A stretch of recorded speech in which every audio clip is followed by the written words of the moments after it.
My name is Michael Franti. I'm from the band Spearhead. Well, right now we're in the middle of a world tour, so we've come to Germany to play music and also to present our film. I made a film called I Know I'm Not Alone, which is about my time traveling to Iraq, Israel, and Palestine and playing music for people on the street. And after I play music for people on the street, I would then turn my video camera on and ask them questions and say, tell me about your life.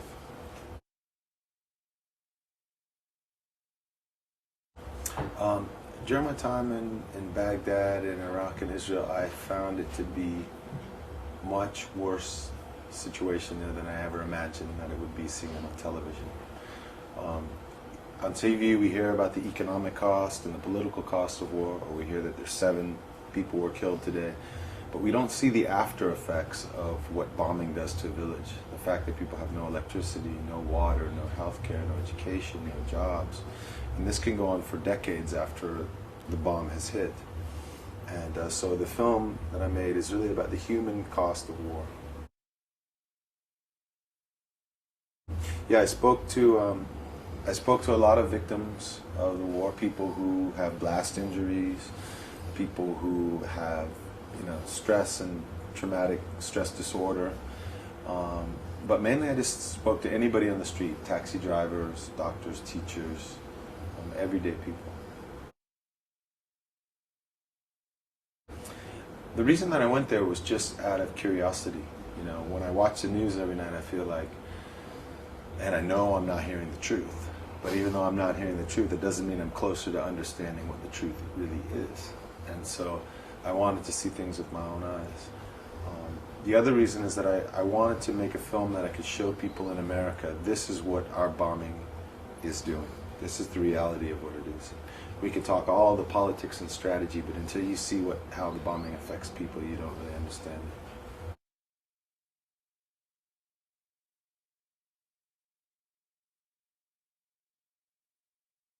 it. Well, one of the things that I learned during my time traveling, especially between Israel and Palestine, is that you walk into a neighborhood in Jerusalem and you see a Jewish man, and every day he walks to the corner and he buys his falafel from a Palestinian man, and they get along fine every day. But then there's this policy that separates these two people.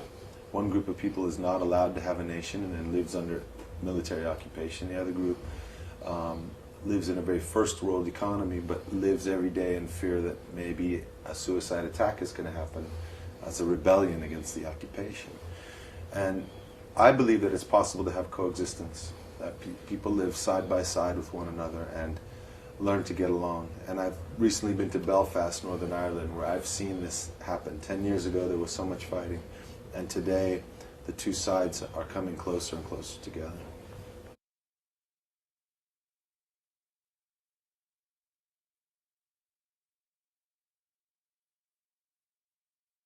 I think the best way to change anything is to speak up. If you see something wrong, it could be as small as you go into a restaurant and the soup is cold. So you say, "May I please have warm soup?" And they bring it for you. We have to find ways to speak up. It could be through talking to our friends and family at home. It could be talking to our friends at work around the water cooler. It could be going out in the streets and raising our voices. It could be through voting or through voting with the dollars and the corporations that we spend our money on. What I try to do with my art is I don't try to change minds, I try to open minds. So I don't try to present things in a way that is so one-sided that just I'm right. I try to talk to people on all sides of the issue and present them in my films. And I guess the other thing is to have faith. We have to have a belief in our hearts from the beginning that maybe we won't live in a world where we live in peace and love all the time, but we can definitely live in a world where we kill each other a lot less of the time than what we do now. And it's to that that I dedicate all my work. Well, I think what my film does is show a unique perspective. It shows what life is like for people like you and me, and that's the side that is often really just left out. It's very easy for us to sit in America or in Europe and make decisions about Are we going to invade Afghanistan? Are we going to invade Iraq? Should we invade Lebanon or Syria or Iran or anywhere? But until we see what these invasions do to people, we don't really have an understanding of how the policies that we in the West use are creating more and more anger and eventually more and more violence that comes back to us. And so in order for us to create peace in the world, we have to first practice peace. Thank you very much. Peace.